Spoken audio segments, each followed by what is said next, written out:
DLSU UST Game Preview. Epic Tough Espanya matchup. Lasal babawian ang UST.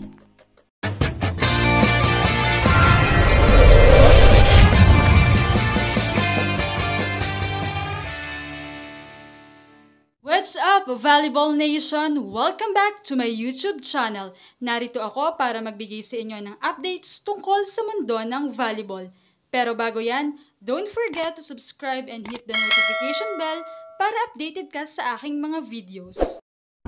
Isang intense matchup na naman ang matutunghayan natin sa pagitan ng UST Golden Tigresses kontra De La Salle Lady Spikers. Well, this time nga sa second round ay importante na sa bawat teams ang panalo dahil very crucial na nga ang ranking. Anytime ay may pwedeng umangat at lumagapak sa standings dahil ang ilang mga teams ay talagang nagsi-step up. Like UP na panitikim ng unang talo ang NU. Pero ang pag-uusapan natin ngayon ay ang magaganap na bakbakan ng TAF at Espanya. Well, this will be an exciting game dahil ang both teams ay talagang naghahangad na maipanalo pa ang mga sunod na games para makasecure ng twice-to-beat advantage.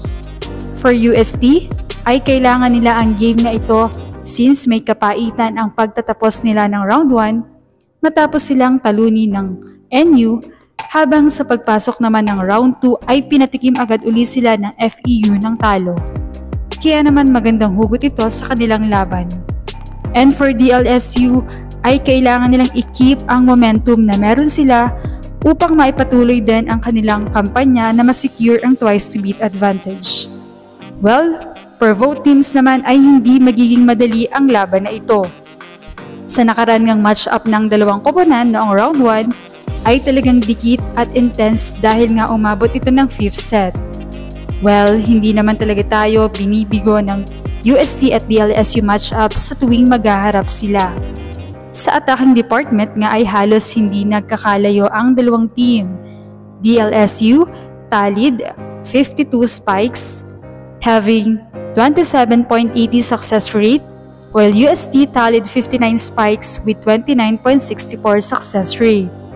Pinangunahan naman yon ni Canino at Laput for DLSU, habang si Poyos at Horado naman ay pinangunahan ang UST. Well, kung gustong ma-stop ng dalawang koponan ang mga key spikers ng bawat team, ay kailangan talaga silang mabantayan. As what FEU did to Poyos na talagang bantay sarado. Kaya naman no choice si Cassie Carvalho na ibato ang bola kay Horado. Kaya nababantayan na rin si Horado sa latter part ng game. Same with Angel and Laput. As we all know na kapag gumana talaga sila at maganda ang hatid ni Nicole ay unstoppable sila. Samantala sa blocking department naman ay hindi rin nagkakalayo ang dalawang koponan. Kapwa sila nagtala ng 9 blocks. Well, this will be crucial for both teams kung gustong matulungan ang opensa. Kailangan mag-step up ng middles. For UST, ang kanilang hinaing na sana ay Abu Banagwa ang starter dahil mas maganda ang hipo nila sa bola kumpara kay Plaza. Gayun din sa atake, para hindi maging open-centric ay kailangan mapagana ang middles. And for DLSU ay mabigyan dapat ng bola si Provido dahil maganda ang approach at mabilis ang bola niya. But as we can see, sa past games ng DLSU, even maganda ang receive ay binabato pa rin ni Nicole sa open or opposite kaya naman bugbog sina Sheb at Angel.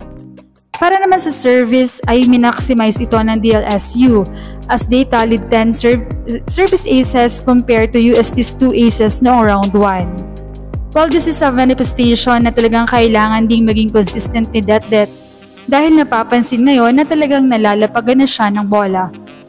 But Poyos and Horado ay tumutulong din as we know Horado is a passing opposite hitter. For DLSU ay malaking tulong si Malaluan sa kanilang magandang receiving pattern as they tallied 43 excellent receptions compared to UST's 25 excellent receptions. Habang sa digging department naman ay lumamang ang UST as they tallied 62 digs compared to LaSalle's 48. Well, patibay na talaga ito ng loob, depensa at in-game adjustment kung sino ang mananaig. This will be a crucial matchup for both teams kung maiaangat o lalagapak sa standings. Matatandaan ngang sa isang crucial error on the part of DLSU ay masayang naiuwi ng UST ang panalo. Sa palagay nyo, ka-Volleyball Nation, makabawi kaya ang De La Salle Lady Spikers sa UST? O makakabangon muli ang UST sa kanilang dalawang magkasunod na talo? Is it going to be a déjà vu kung saan ay matutunghayan na naman natin ang intense 5 thrilling sets? O kaya naman ay straight 3 sets lang ito? Sino ang pambato mo? I-comment mo na sa ibaba kung sino ito. Anong masasabi nyo rito? Leave a comment below. Thank you for watching and don't forget to subscribe. We'll be right back.